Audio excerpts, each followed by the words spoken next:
It's Talk Funny, a podcast by Mark Bailey and other comics from all over. We ended up in Japan because history before the end of the war is important too, and besides Japan, cars still have an axis. The Talk Funny podcast from NagoyaRadio.com and Nagoya Comedy. Here's Mark Bailey. So we're back with Talk Funny. I'm Mark Bailey here with Mike Miller. We're both from Nagoya Comedy. Welcome back, Mike. Thank you.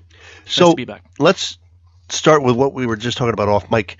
What are some of your? We've all had a lot of bad times on stage, and I think we talk about those enough. I think we've covered that enough with the open mic and again and you don't like hecklers. We get it. So how about a time that you felt like you might have actually been in the zone and things went well for you? And what did you do right? What do you think? Being in the zone, yeah, I think it's just I don't really know what it is, but I think over time you get more comfortable on stage, and it's easier to get in the zone than it is when you're first starting out. When you're first starting out, you're really nervous. You're trying to remember your stuff. You can't, remember, oh, crap, I don't remember the next part. Oh, this person over here is not listening. I mean, I don't know. When I was in the zone, I guess the thing was I got up. The key thing is, okay, it's okay to be a little intoxicated, but you don't want to be too intoxicated because you're not going to remember your material. You're going to come down off the stage. You're going to be like, oh, my God, I screwed that up. So, I mean, I was at the times that I've been good on stage, I have just taken a little bit of the edge off, not too much, and I practiced my material. I'd written my material out before, and I've done my best to memorize it, kind of using a memory palace. And I got up, and it went well. And you just respond to the people. Take a look at the crowd. That's the thing I think a lot of people forget. Look at the crowd.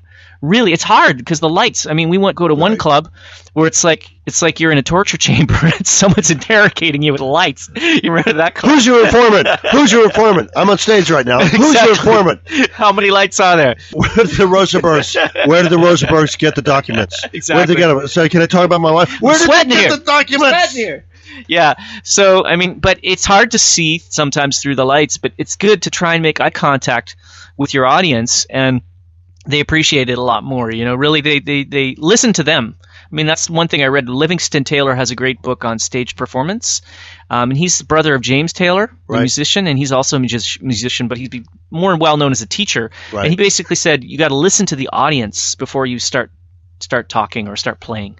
And so listen to the audience and judge the audience's mood. And I don't know if there's no science to it. It's just experience, I think, really. But you know more than me because you've been on stage for years. Well, one of the things I mentioned before in earlier podcasts is that people think when they go into comedy that they need to be good at speaking. Your best skill would be your listening, because you already wrote something and you think it's funny. You might be right, you might be wrong. And so you get up and you listen to how it went. It's like, wow, they didn't think it was funny. It was as funny as I thought it was. So I'm going to move that in my act next time. And so you listen. And also, that's why heckling is so annoying. I'm listening. Who's laughing at that joke? And then somebody goes, which restaurant was it? I'm sorry, what? I'm doing Nielsen ratings here with my ears, and you're heckling me, right? That's why heckling is annoying, because I'm listening to, okay, first joke went as planned. Keep that one. Yeah. Second joke, nobody got it. Yeah. Need more explanation. And I'm doing all these notes, these cliff notes in my head. I have to write them down later. Third joke, it's like it never happened. Fourth joke, wasn't that funny? They laughed like crazy. I don't know why. So that's why I tape it, I listen, I videotape it, and I audio tape it. But audio tape is even better for me because I can hear just silence or laughs. And then I go back and I rearrange it, and some jokes I drop.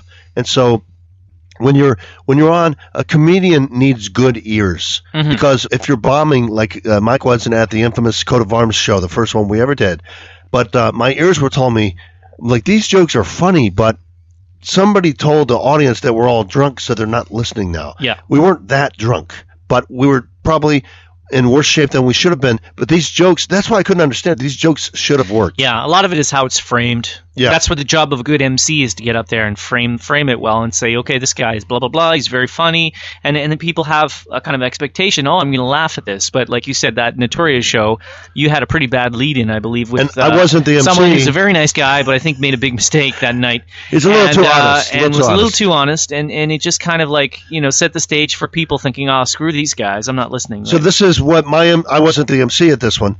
And my MC got up and said, this guy's been drinking for the last 5 hours. Please give him a big hand. I'm like, oh, don't say that. Yeah. It was only 3 hours. I mean, that should be for you to say, hey, guys, I've been drinking for the last 3 hours, but blah, blah, blah. But, I mean... And it's disrespectful to the audience. Like, this guy's been shooting up heroin because he really doesn't value your opinion. So when I was up there in my head, I had the closer. I had jokes that were funny and people weren't listening. And so in my head, the guy that invited us said, they're not laughing, they're not listening. So immediately, because if you do your closer and they're not listening, it's still not going to work. So I said, okay, so before I jump off the stage and out of the building from the third floor, will you listen to this one thing? And this, I'll do the act here. This one thing. What's the difference between Alzheimer's and having a seizure?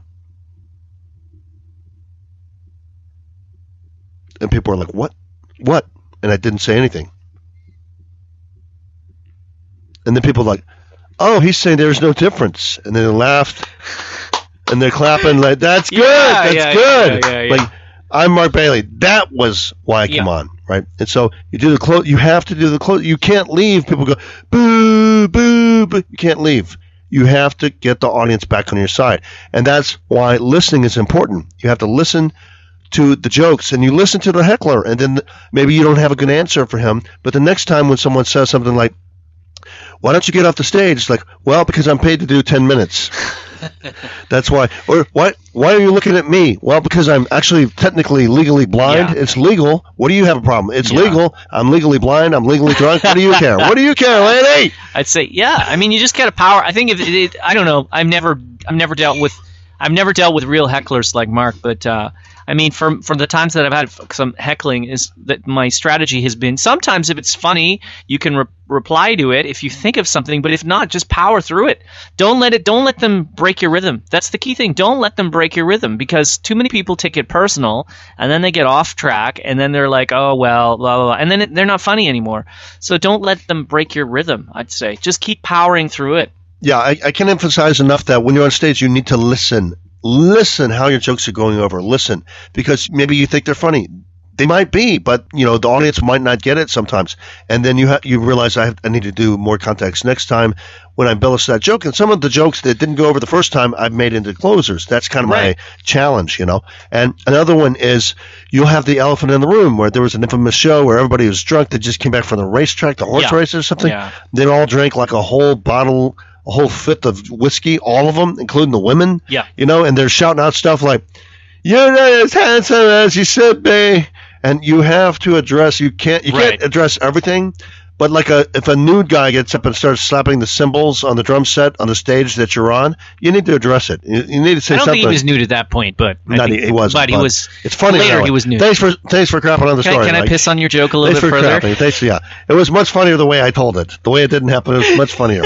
And he eventually got nude. And my reply was, "You have to say something." My reply was, "Thanks, Mom." Right? You can't ignore it. You can't go like, "Well, I've got my set, and this is what I was going to say." Meanwhile, the stage is on fire, and then cats are dying.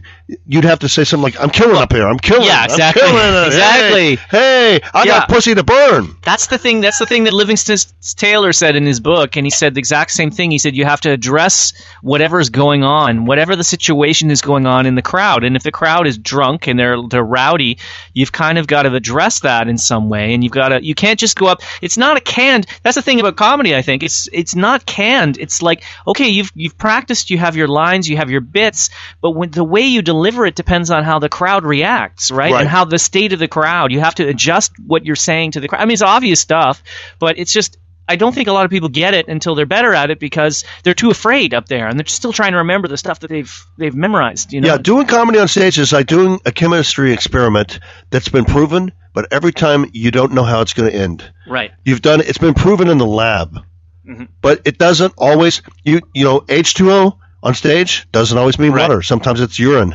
Sometimes it's beer. Sometimes it's a smoke machine.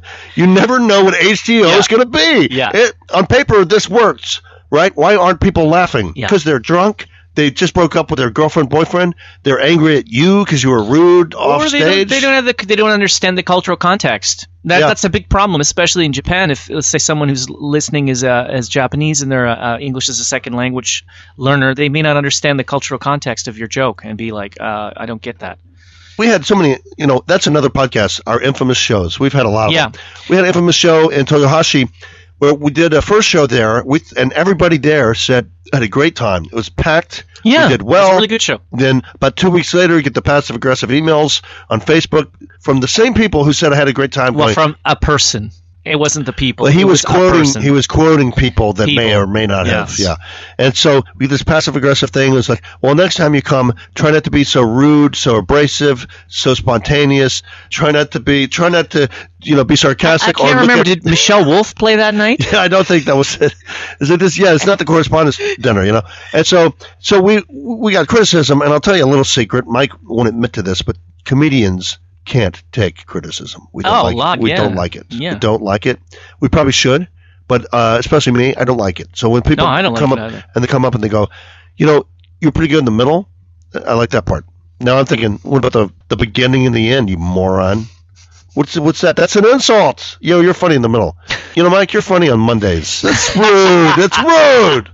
Right? So Toyohashi, they gave us this critique, and then we came back and we're like, well, we can't do these jokes, and we can't do those jokes, and we can't joke about Toyohashi, and we can't be rude. So I got on and I said, I got on and I said, you guys are so proud of Toyohashi. It's too bad you weren't born here because you're foreigners. Why are you so proud of your city, right? You didn't build this city. You didn't build this city of rock and roll. You didn't build this city, and you can't vote. You can't vote. You can't vote. Yeah. Right. So, and then people weren't laughing, so I used the phrase, I'm sorry you guys couldn't be here tonight. Yeah. But sometimes we just do it for our own laughs. We don't care. I'm doing this for the train ride home. We have a laugh. But that's also true with comedians. Like, after a while, it's like Mike did all this work on these jokes, and then people aren't getting them. They're not in the mood. And you said one time, Mike, it was one of your funniest bits, and you said something like, it was kind of like she didn't respond and she wasn't alive, kind of like this audience tonight, right? I think I said that one time. This is DC, right? I think I did that one time. Like, only the comedians go, I was very passive-aggressive. The comedians are like, it's funny because it's true, right? Sometimes, I'll tell a joke, and I know it's funny because it worked in New York, and it worked in Fukuoka or Osaka or something. It worked somewhere else, and then people are just not in the mood. So I'll parody it, and I'll get on my knees and explain, that means my wife is short. See, that's what the joke means. That's why it's funny. So laugh when I go, laugh. Ready? Yeah. So my wife, she's down here. Laugh. Right? But, so that's meta. Yeah, and I think that's a great skill that you have, Mark. Is that, and I think a lot of experienced comedians like you have, is that it's kind of, and it's what Johnny Carson always used to do. If you watch Carson, he always had, or any great comedian, they always have that comeback, the little comeback line, like that was the joke or something like that they say, and it makes the people laugh at the fact that they weren't laughing at the joke, right? Yeah, Johnny Carson had a great one where he would tell the joke. He was very deadpan. And people wouldn't laugh. Of course, the band leader would laugh because he's getting paid by Johnny Carson. Oh yeah, what's his name? Doc Severinsen. Doc Severinsen, great jazz musician. Great. Yeah. That whole cast was amazing. Ed McMahon should have had his own show. He should have. Well, he later did right with Star Search. Well, he did Star Search and then all those infomercials. But like Johnny Carson would do this thing where Steve B. Howard does this sometimes, which I like. And Steve B. Howard would go like, really? I spent 3 hours on that joke, and that's all I get? Really? Yeah. That was actually a pretty good one. Really? That's my best one. That was my closer. Really? And I'll do that sometimes. I'm like, that was my closer. Either I screwed up by making that my closer, or you didn't understand my joke. Right. And Johnny Carson would say something like, he'd tell a joke and it went flat, and he'd say, that's not the way it went in rehearsal. You guys laughed the first time you heard it, remember? Yeah. Or he'll say something like, you missed your cue. I tell the punchline and then you left, so let's try it again. Right? And that's very meta, and it's funny to comedians because we never know what's going to happen. So I don't know. I guess I'll just work this joke in. So a lot of my tension comes from my upbringing. My dad was Russian Jew. My mom was a Sicilian Jew. And go to New York, there'll be these T-shirts that says Italians or Sicilians. We found it. T-shirt says Italians, America. We found it. We named it. We built it. That's a famous. Yeah, that's a famous. Not at all braggadocio. Come on, Italians. Braggadocio. Why is that an Italian word, right? Right. Yeah. That and Generalissimo. And Machiavelli. My mom, Sicilian Jew, so she, Sicilian Jew is kind of still self-hating Jew, but, you build your own showers, which turn into ovens. All right, and that's our closer. Good night. But they were pizza ovens, folks. And we'll be back. I'm Mark Bailey with Mike Miller. This is Talk Funny. Thanks for listening.